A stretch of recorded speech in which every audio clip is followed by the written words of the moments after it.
Là, attention, actualité. On va rentrer dans la semaine de la mobilité. Ça va peut-être changer de nos semaines de l'immobilité. Oui, ça fait déjà longtemps que ça existe, la semaine de la mobilité. Tout est né en Wallonie en 2000. Ça partait d'une bonne intention. Donc le gouvernement wallon avait décidé de créer le concept de semaine de la mobilité durable. C'était tellement séduisant que ça a très vite dépassé nos frontières.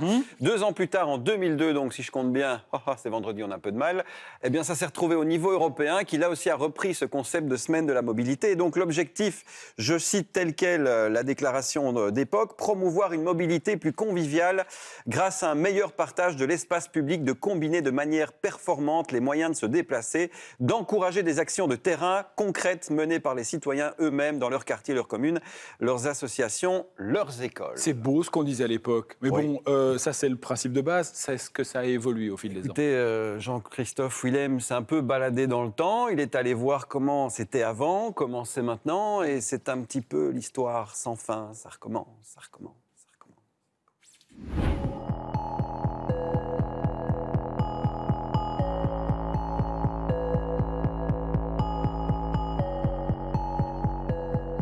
Il faut une politique, disons, de transport cohérente, de manière à ce que, éventuellement, on stoppe l'utilisation de la voiture.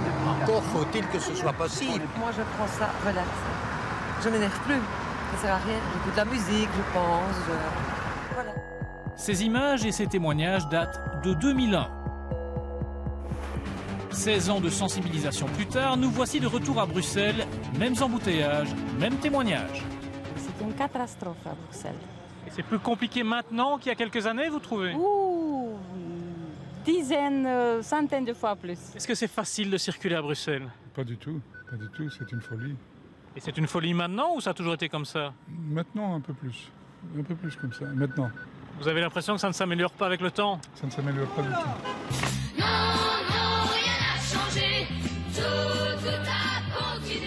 Les personnes sont moins monomaniaques de la voiture qu'il y a 15 ans, donc on observe qu'il y a plus de gens qui, selon les jours, selon les déplacements, utilisent tel ou tel mode de transport.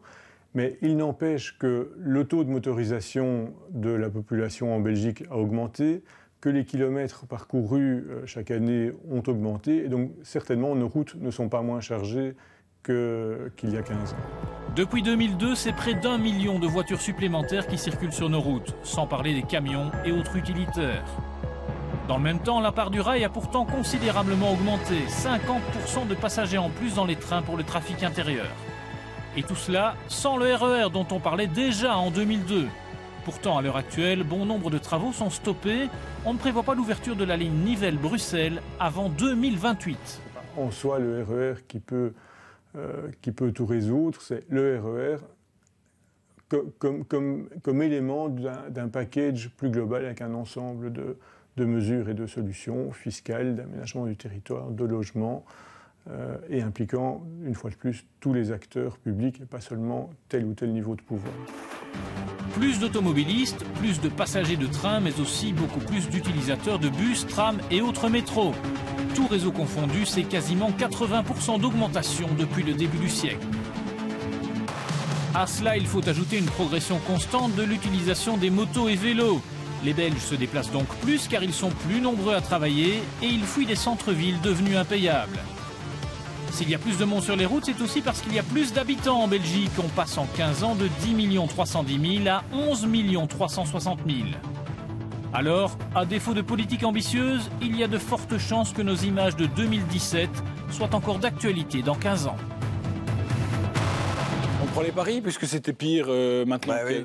Ça va être pire. Ça ne va pas changer parce qu'en plus, si on regarde au niveau mondial, le taux de motorisation en Belgique est parmi les plus élevés au monde. Il y a 65 voitures par 100 habitants en âge de conduire. La moyenne européenne est de 57 voitures pour 100 habitants. Donc le Belge aime sa voiture. On le voit chaque année au Salon de l'Auto de toute façon avec le nombre de ventes et c'est pas prêt de s'arrêter de sitôt.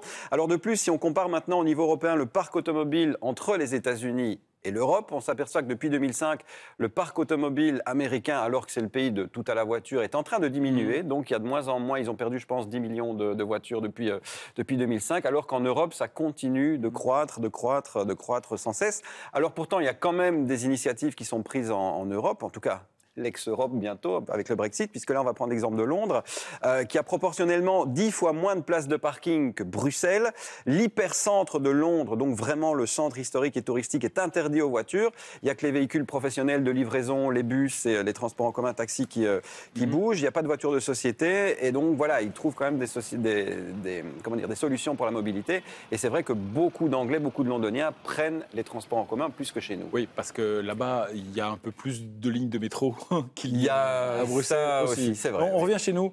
Qu'est-ce qu'on pourrait faire pour améliorer la mobilité? C'était évoqué par Jean-Christophe dans le reportage. Il faudrait une vraie politique globale qui mêle à ce moment-là la mobilité, la santé, parce que ça a forcément un impact, les émissions, sur la santé des gens, les maladies pulmonaires, cancer et autres, mais aussi le logement. Et donc, c'est pas vraiment gagné parce que c'est des ministères différents. Il y a les régions, tout ça qui rentre. Donc, il faut vraiment coordonner. C'est compliqué. Ouais. Voilà, alors, l'exemple, on a reparlé récemment, c'était côté wallon, les bandes d'arrêt d'urgence des autoroutes pour les bus. Ouais. Donc, l'idée, elle a germé dans le cerveau de Carlo Di Antonio, donc en Wallonie. L'idée, c'est effectivement de donner une bande d'arrêt d'urgence pour les voitures au moment du covoiturage qui sont occupées par minimum 3 personnes.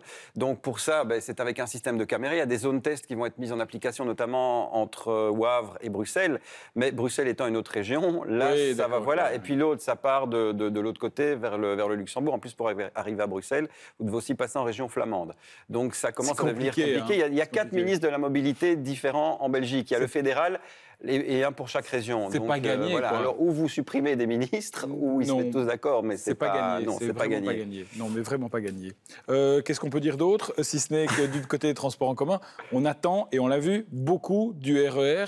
J'ai commencé à l'RTBF en 1996, on parlait déjà du RER, qui était prévu pour 2012. Voilà, 2012. Et là, on a entendu 2027. 2028 même. Donc, on sera peut-être tous retraités quand le RER, voilà, ça, les travaux n'avancent pas beaucoup. Là aussi, il y a des problèmes de budget, il y a des problèmes d'un petit peu tout. Tout ça, ça vient... voilà, le problème de la Belgique, c'est qu'il y a énormément de régions, il y a des départements différents, même au sein même des régions, et c'est franchement un bazar assez compliqué à gérer. Mais bon, allez, on va dire que on ne perd pas espoir. Ceci dit, je peux juste citer ce que l'expert du reportage de Jean-Christophe disait. Il disait, le problème belgo-belge, c'est qu'en Belgique, si vous voulez faire 200 mètres de tram en plus à Bruxelles, de voies de tram, ça va vous prendre autant de temps que de faire une ligne de métro complète à Shanghai. Parce qu'à Bruxelles, vous avez les commerçants qui vont s'en mêler. Voilà, tout le monde va s'en mêler, alors que Shanghai, on dit...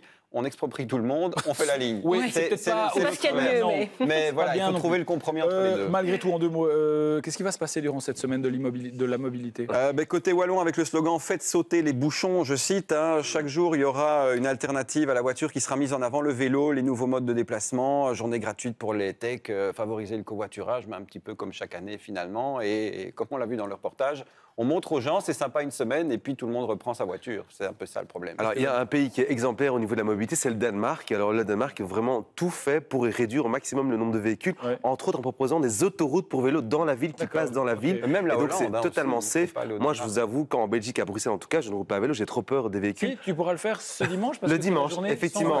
Mis à part ce jour-là, je ne roule pas à vélo. Le Danemark, évidemment, ils ont créé des cotisations spéciales pour avoir une mobilité et pour avoir des transports en commun jour et nuit toutes les 10 minutes. Donc ça, c'est aussi exceptionnel. C'est ce qui diminue aussi le nombre de voitures. On rappelle que dimanche à Bruxelles, c'est la journée sans voiture. On précise que ce n'est pas la journée sans code de la route.